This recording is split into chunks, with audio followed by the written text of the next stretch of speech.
Hi, today I am reading Surprises According to Humphrey by Betty G. Birney, and I'm reading Chapter 13, The Big Break.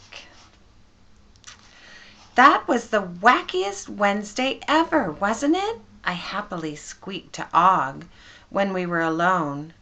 Boing, boing, he twanged. And weren't you happy to see Heidi raise her hand? I asked him. All I heard was a huge splash, but it sounded like a happy splash to me. I was so excited about our funny day. I jumped on my wheel and spun as fast as I could. When I got tired of that, I spun the wheel the opposite direction for a while. I was tired and happy by the time Aldo came in to clean the room. "Hola, amigos," he said when he arrived. I'd figured out some more Spanish by then, and I knew that hola meant hello. "Hola, right back at you," I squeaked. Aldo was cheerier than ever since his Spanish test was over. He hummed and sang and waltzed his broom across the floor.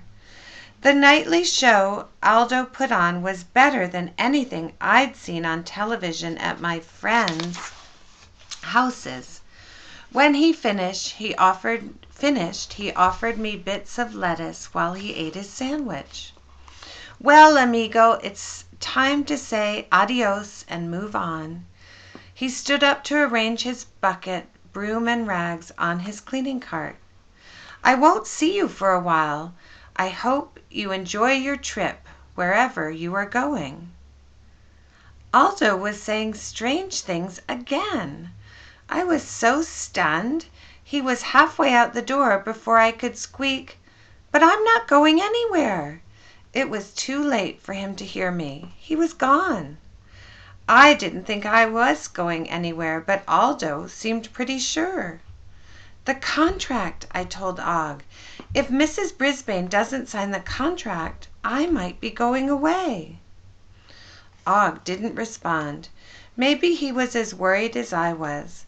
After all, if I went away, he probably would too. As I lay in my sleeping hut that night, I thought about my future. Maybe I was going to live with the Brisbanes. Maybe I was going back to Petarama. Maybe real space aliens were coming to take me away.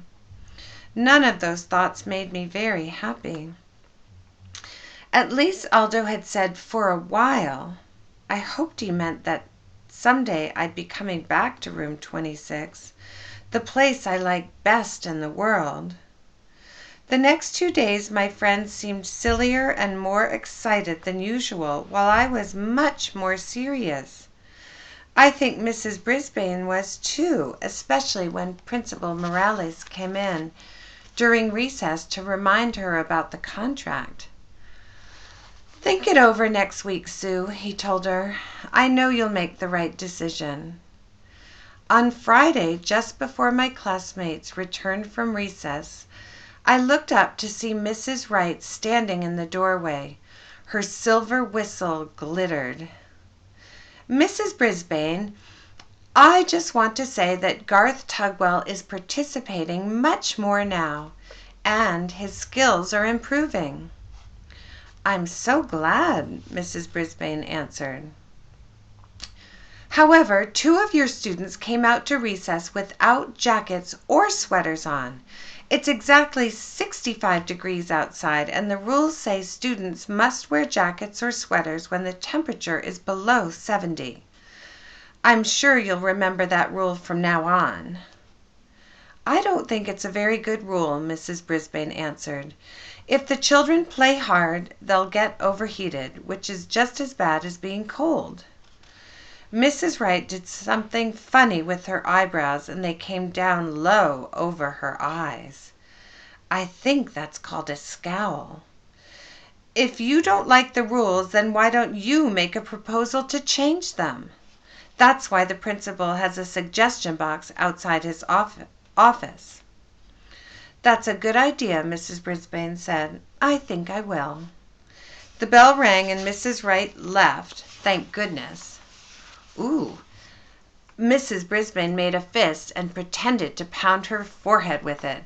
Maybe I wouldn't miss this place so much after all, she said. I think she was talking to herself, but I heard her say it. But we'd miss you, I squeaked. You have to stay. Mrs. Brisbane swung around to face my side of the room. Humphrey, I hope you're not agreeing with that woman. No, no, no, I assured her. All day long I kept my eye on Heidi. Once she started to blurt out an answer, but I shouted, "Hands, please!"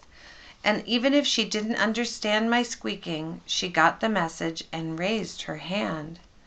When the day was almost over, Mrs. Brisbane asked my friends to clean up their tables and the area around them.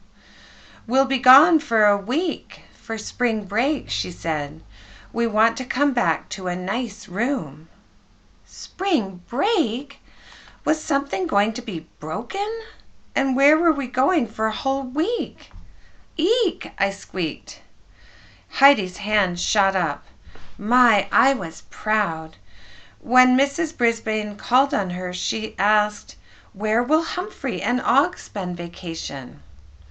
"Humphrey and Og will be at my house," the teacher answered. A few kids groaned, and she asked what was wrong.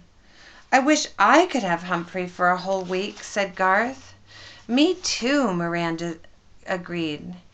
Knowing that Sweetums could get in Garth's backyard, and knowing that Miranda has a dangerous dog, Clam, living at her house, made me very, very, very glad I was going home with Mrs. Brisbane. I knew I'd be safe there, and maybe, just maybe, a small hamster with a plan could convince her to sign that contract and come back to room 26. All I needed was that plan. "Bert, are you here?" Mrs. Brisbane opened the front door of the house. Bert didn't seem to be around. "I bet he's in the garage," she said. She put my cage on the living room table. I'd better bring Og in. It was nice to be back in the Brisbane's house. Next to my cage was a vase of pink and white flowers. Mrs. Brisbane always had flowers in her house, real ones. Soon Og's tank was next to me on the table. "Nice to be back, hey, Oggie?" I asked my companion. "Boing," he twanged. I do like visiting the Brisbanes, I really do. But the thought of never seeing my friends in room 26 was still a worry. If Mrs. Brisbane didn't sign that contract. Mrs. Brisbane left again, and when she returned, her husband came in his wheelchair behind her. A smile now replaced the grumpy old frown he had the first time I saw him. "My two favorite buddies," he exclaimed when he saw us. "I've missed you." "You spend so much time in the garage you wouldn't know if they were here or not," Mrs. Brisbane said in a teasing way. "I used to spend my time cooped up in an office. I love having that whole garage all to myself," he said. "I'll have to show you my latest creation, a 3-story birdhouse." Mr. Brisbane liked to make things. The best thing he'd made was my large cage extension with all kinds of wonderful places to hide, swing, and climb. "I guess you're happy to have a break," he said to Mrs. Brisbane. "Yes, I am," she said, "especially after today. Ruth Wright complained that I let some children go out without sweaters when it was 65 degrees instead of 70. Is that all school has become, rules about sweaters and fire drills instead of teaching children to learn and grow?" "It never will be with you around, honey," he answered. She said I should put my suggestions in the suggestion box. Well, I have a suggestion for her. Mrs. Brisbane was getting pretty heated. "I suggest you come out and see my birdhouse," he said, and after that we ordered some Chinese food and watch a movie. Mrs. Brisbane gave his cheek a little pinch. "You're the smartest man I know," she said. Maybe Bert could figure out a way to get her to sign the contract. The next morning, Mrs. Brisbane went shopping for new spring clothes. As soon as she left, Bert came to talk to me. "Humphrey, I've got to go somewhere, and it just occurred to me that it would be a very good idea for you to come along. Since I am a hamster in a cage, people hardly ever take me with them when they go out. I've never been to a restaurant, a movie, or a mall. I've never been bowling, skating, or camping. Wherever Mr. Brisbane was going, I wanted to go with him. Let's go, go, go," I said. I didn't know where we were going, but it was fun to be heading out with Mr. Brisbane. It took a while for him to get me, his wheelchair, and himself in the car, but it was a beautiful day and I was excited to go somewhere new. As he was driving, Mr. Brisbane said, "I didn't ask for permission to bring you along today, but I'm counting on you to win them over." Win them over? When didn't I win humans over? I just didn't know which humans he meant, because if one of them happened to be Mrs. Wright, I'd have to work pretty hard. Suddenly the car made a sharp right turn. "Welcome to Maycrest Manor," Mr. Brisbane said. "Today we're having a surprise party, and you, Humphrey, are the surprise." No one was more surprised than I was. Break. Another good, bad thing. If you break your arm or a vase, it's a bad thing. But a break in school is like a vacation, and vacations are definitely good things. Humphrey's Dictionary of Wonderful Words.